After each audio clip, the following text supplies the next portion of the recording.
ಶುಭೋದಯ, ನಮಸ್ಕಾರ, welcome to Yoyo Kannada. ರಾಜ್ಯ ರಾಜಕಾರಣದಲ್ಲಿ ನಾಯಕತ್ವ ಬದಲಾವಣೆಯ ಹೈಡ್ರಾಮಾ ಈಗ ದೆಹಲಿ ಅಂಗಳಕ್ಕೆ ತಲುಪಿದೆ.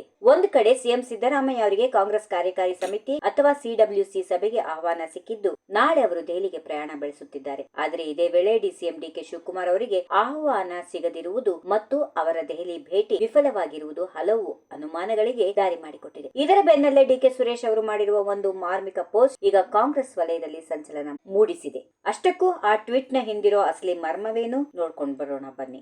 ಎಸ್, ರಾಜ್ಯ ಕಾಂಗ್ರೆಸ್ ನಲ್ಲಿ ಅಲೆ ಏಳುತ್ತಿರುವ ನಾಯಕತ್ವ ಬದಲಾವಣೆಯ ಗಾಳಿ ಈಗ ದೆಹಲಿವರೆಗೆ ತಲುಪಿದೆ. ವಿಶೇಷ ಅಂದ್ರೆ ಡಿಸೆಂಬರ್ 27ರಂದು ನಡೆಯಲಿರುವ ಕಾಂಗ್ರೆಸ್ ಕಾರ್ಯಕಾರಿ ಸಮಿತಿ ಸಭೆಗೆ ಕೇವಲ ಮುಖ್ಯಮಂತ್ರಿಗಳನ್ನ ಮಾತ್ರ ಕರೆಯಲಾಗಿದೆ. ಕರ್ನಾಟಕದ ಜೊತೆಗೆ ತೆಲಂಗಾಣ ಮತ್ತು ಹಿಮಾಚಲ ಪ್ರದೇಶದ ಸಿಎಂಗಳಿಗೂ ಬುಲಾವ ಬಂದಿದೆ. ಸಿದ್ದರಾಮಯ್ಯ ಅವರು ದೆಹಲಿಗೆ ತೆರಳಿ ಹೈಕಮಾಂಡ್ ಜೊತೆ ಚರ್ಚೆ ನಡೆಸಲು ಸಜ್ಜಾಗಿದ್ದಾರೆ. ಆದರೆ ಡಿಸಿಎಂ ಡಿಕೆ ಶಿವಕುಮಾರ್ ಅವರಿಗೆ ಮಾತ್ರ ಆಹ್ವಾನ ಸಿಕ್ಕಿಲ್ಲ ಅನ್ನೋದು ಅವರ ಬೆಂಬಲಿಗರ ಆತಂಕಕ್ಕೆ ಕಾರಣವಾಗಿದೆ. ಇತ್ತೀಚೆಗಷ್ಟೇ ಡಿಕೆ ಶಿವಕುಮಾರ್ ದೆಹಲಿಗೆ ತೆರಳಿ ರಾಹುಲ್ ಗಾಂಧಿ ಅವರನ್ನ ಭೇಟಿಯಾಗಲು ಪ್ರಯತ್ನ ನಡೆಸಿದ್ರು. ಆದರೆ ರಾಹುಲ್ ಗಾಂಧಿ ಅವರು ಜರ್ಮನಿ ಪ್ರವಾಸದಲ್ಲಿದ್ದ ಕಾರಣ ಭೇಟಿ ಸಾಧ್ಯವಾಗಲಿಲ್ಲ. ಇದರಿಂದಾಗಿ ಡಿಕೆಶಿ ಬರೀ ಗೈಯಲ್ಲಿ ವಾಪಸ್ ಆಗ್ಬೇಕಾಯ್ತು. ಇವೆಲ್ಲ ಬೆಳವಣಿಗೆಗಳ ನಡುವೆ ಸಹೋದರನ ಹಾದಿ ಸುಗಮವಾಗಿಲ್ಲ ಅನ್ನುವುದನ್ನ ಅರಿತ ಮಾಜಿ ಸಂಸದ ಡಿಕೆ ಸುರೇಶ್ ಗುರಿಯನ್ನ ಬೇಗ ತಲುಪಬೇಕು ಎನ್ನುವವರು ದಾರಿಯಲ್ಲಿ ವಿಶ್ರಮಿಸುತ್ತಾ ಕುಳಿತುಕೊಳ್ಳಬಾರದು ಅನ್ನೋ ಪೋಸ್ಟ್ ಹಾಕುವ ಮೂಲಕ ಪರೋಕ್ಷವಾಗಿ ಸಹೋದರನಿಗೆ ಎಚ್ಚರಿಕೆ ಮತ್ತು ಧೈರ್ಯ ಎರಡನ್ನೂ ನೀಡಿದ್ದಾರೆ. ಸುರೇಶ್ ಅವರ ಈ ಪೋಸ್ಟ್ ಈಗ ಸೋಷಿಯಲ್ ಮೀಡಿಯಾದಲ್ಲಿ ವೈರಲ್ ಆಗ್ತಾ ಇದೆ. ಅಧಿಕಾರ ಹಂಚಿಕೆ ಅಥವಾ 2.5 ವರ್ಷದ ಸೂತ್ರದ ಬಗ್ಗೆ ಡಿಕೆ ಶಿವಕುಮಾರ್ ಹೈಕಮಾಂಡ್ ಮೇಲೆ ಒತ್ತಡ ಹೇರುತ್ತಲೇ ಇದ್ದಾರೆ. ಆದ್ರೆ ಸಿದ್ದರಾಮಯ್ಯ ಕ್ಯಾಂಪ್ ಮಾತ್ರ ಪೂರ್ಣಾವಧಿ ಸಿಎಂ ನಾನೇ ಅನ್ನುವ ಹಠಕ್ಕೆ